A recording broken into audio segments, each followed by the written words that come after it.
Hi friends, this is DP and you are watching MP study point. दोस्तों, इस समय नेपाल को भारत में एक बहुत ही बड़ी सफलता मिली है। जी हाँ दोस्तों, इस सफलता के चलते नेपाल को अब करोड़ों रुपए का फ़ायदा होने वाला है, वो भी भारत से।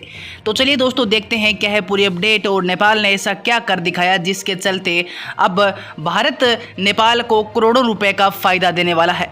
तो दोस्तों, आप वीडियो के लास्ट तक बने रहें। साथ ही अगर आप इस चैनल पर नए हैं तो चैनल को सब्सक्राइब करके बेल नोटिफिकेशन ऑन कर लें, ताकि इस प्रकार की प्रत्येक अपडेट आप तक पहुँच के सबसे पहले। तो चलिए शुरू करते हैं आज का इंपॉर्टेंट वीडियो। दोस्तों, जैसा कि मैंने आपको पिछले कई वीडियो में बताया है कि नेपाल को हाइड्रो पावर प्रोजेक्ट में बहुत ही बड़ी सफलता मिली है।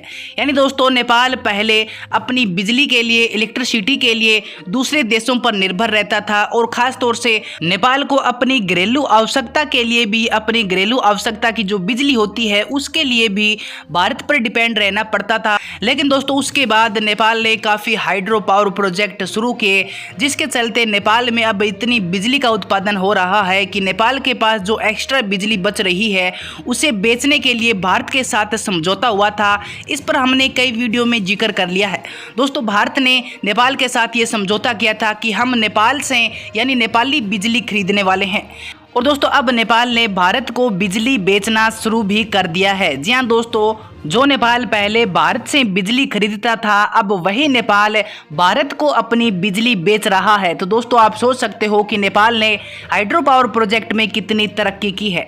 और चलिए दोस्तों, अब हम देख लेते हैं कि नेपाल भारत को कितनी बिजली बेचने वाला है और किस रेट पर बेचने वाला है। इस पर भी हम पूरी चर्चा कर लेते हैं। तो दोस्तों, मैं आपको बता दूं कि नेपाल ने भारत को अब बिजली का निर्यात शुरू कर दिया है, और नेपाल विद्युत प्राधिकरण ने बताया है कि नेपाल में त्रिशूली और देवीघाट जल विद्युत संयंत्रों से उत्पन्न जो बिजली है वो अब नेपाल भारत के साथ निर्यात करेगा।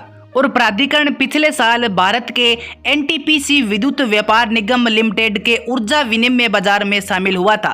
प्रत्येक ब्लॉक के लिए बिजली अलग अलग कीमतों पर बेची जाती है। भारत ने प्रति यूनिट INR 12 की सीमा निर्धारित की है, और इसके अनुसार नेपाल को प्रति ब्लॉक 12 रुपए की अधिकतम कीमत मिलेगी। प्राधिकरण के प्रवक्ता सुरेश बहादुर भट्टराई का कहना है कि औसतन 6.28 रुपए प्रति यूनिट के हिसाब से बिजली बेची जाएगी। और भट्टराई के मुताबिक काली गंडकी ए हाइड्रो पावर प्रोजेक्ट से भारत को बिजली बेचने के लिए तकनीकी तैयारियां की जा रही है।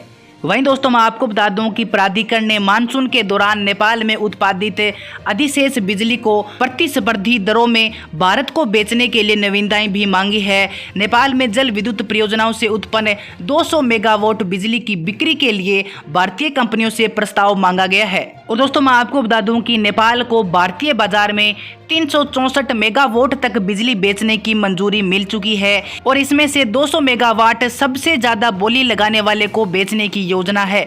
शेष बिजली को इंडियन एनर्जी एक्सचेंज में बेचने की योजना बनाई है।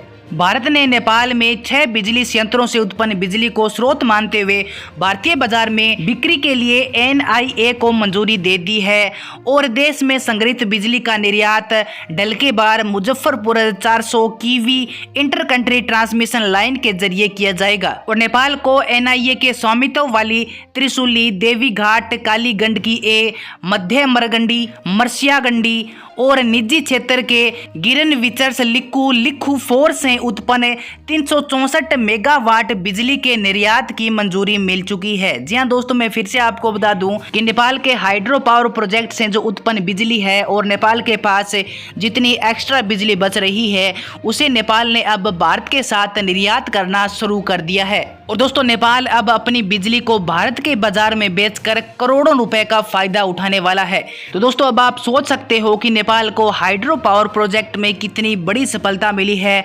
अब नेपाल न केवल अपने हाइड्रो पावर प्रोजेक्ट से अपनी घरेलू आवश्यकता पूर्ति कर रहा है, बल्कि नेपाल के पास जितनी एक्स्ट्रा बिजली बच रही है उसे नेपाल इंटरनेशनल स्तर पर, इंटरनेशनल बाजार में बेचना शुरू भी कर दिया है।